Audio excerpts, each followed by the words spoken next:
Hey guys, welcome to FoundFlix. Wonder Woman is out now and has been getting universal critical acclaim, a first for the DC Extended Universe films. Man of Steel did middling box office, and while Batman vs Superman and Suicide Squad made good money, they were critically savaged. And in a summer that has had its fair share of misfires already, Wonder Woman appears to be on track to best its initial financial expectations and end up with a nearly $100 million bow for the weekend. But what caused Wonder Woman to defy the odds and wind up being the most well-received DCEU movie by a long shot? I think there's several factors to explore that I believe led to its resounding success. First of all, the Wonder Woman character kicks ass. I think we can all agree on that. Since the character's creation in 1941, there have been several attempts to get Wonder Woman on the big screen, but this movie is Diana's first time going solo in a big-budget theatrical film. That alone was reason enough to get people excited, and her introduction in Batman vs Superman was undoubtedly the highlight of the movie. When she appeared in the climactic battle and deflected that energy thing, you know what I'm talking about. Everyone in the theater applauded like mad, and the anticipation for her solo adventure has already been building since that epic moment. Not only is she tough and educated, but she is also naive in a way, or more accurately, she encompasses a very idealistic viewpoint. As seen in her film, she believes that mankind is worth saving despite the evil they are capable of. People tell her throughout the movie that mankind doesn't deserve her help, but even after seeing the evil of man firsthand,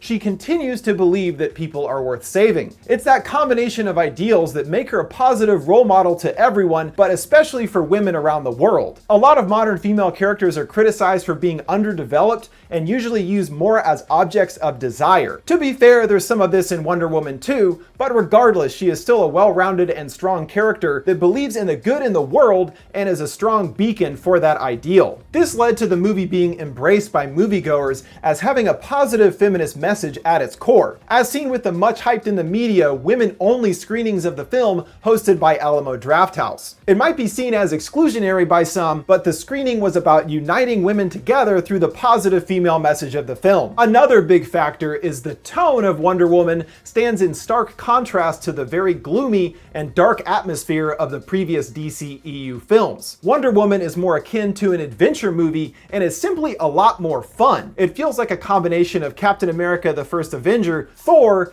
and The Little Mermaid. Yeah, The Little Mermaid, you heard me. However, it's mostly akin to The First Avenger in that both are period pieces, but at the center of both films is a big-hearted hero that has a naive worldview, creating a much more appealing atmosphere than two big dudes punching each other in a decayed warehouse. And while First Avenger felt a lot campier as a result of its setting, Wonder Woman is able to avoid this and still feels relatively serious while also having fish out of water type scenes played for laughs. The balance between all of these aspects leads to an exciting, fun feeling that has been desperately missing from the DCEU. It's also fun the way they switch up the typical roles of heroes, with Chris Pine's character playing second fiddle to Diana and kind of being a dude in distress. Throughout the movie, she proves herself more capable than men, saving Steven repeatedly and generally being more capable and stronger. But it's kind of not fair, as she's not even human after all. I mean, she single-handedly takes out a German front line at one point.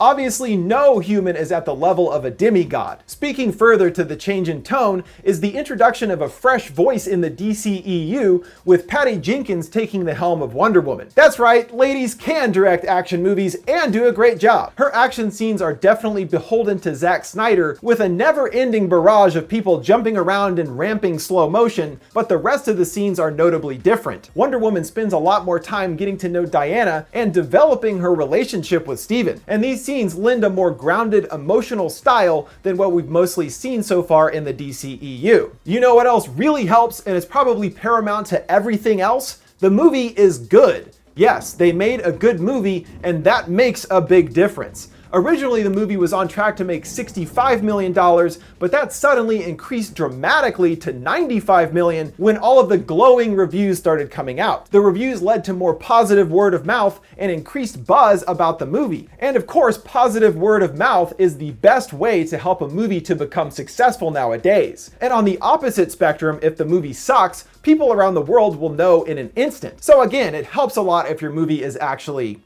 good. It's not the best superhero movie ever or anything, but it is far and away the best of the 4 DCEU films so far. It is much more coherently put together than the last 2 entries and tells a solid single story. The Marvel movies can sometimes feel a bit tiresome as they don't always feel like complete movies, but more like chapters in a big screen TV show, trying to get you to always tune in for the next episode. And Batman vs Superman struggled with this too and was overstuffed, trying to do the entire groundwork of introducing the Justice League on top of Batman actually fighting Superman. And that's what makes Wonder Woman a stronger film. It tells a complete single story in the movie, which makes it an overall more satisfying experience, rather than forcefully shoehorning in threads that will be paid off 3 movies down the line. The movie speaks further to this by having no post-credit scene. The movie told its story, it's done. This is no longer the norm in the franchise-dominated marketplace, and it's nice to see the movie avoid those kinds of trappings. So what's next for Diana? As of yet, there is no official announcement for a sequel, but director Patty Jenkins is already on board to return. And with the movie's success all but guaranteed, we should hear about Wonder Woman 2 sooner rather than later. But we won't have to wait too long to see Wonder Woman on screen again, as she, along with Batman, Superman, and the rest of the Justice League, will be joining forces later this November in Justice League. And hopefully going forward, Warner Brothers will learn from Wonder Woman's success and what made it work to pave the way for a sturdier DCEU franchise going forward. What did you guys think of Wonder Woman? What is your favorite comic book movie of all time? Let me know your thoughts in the comments below. Thanks for watching FoundFlix. See you next time.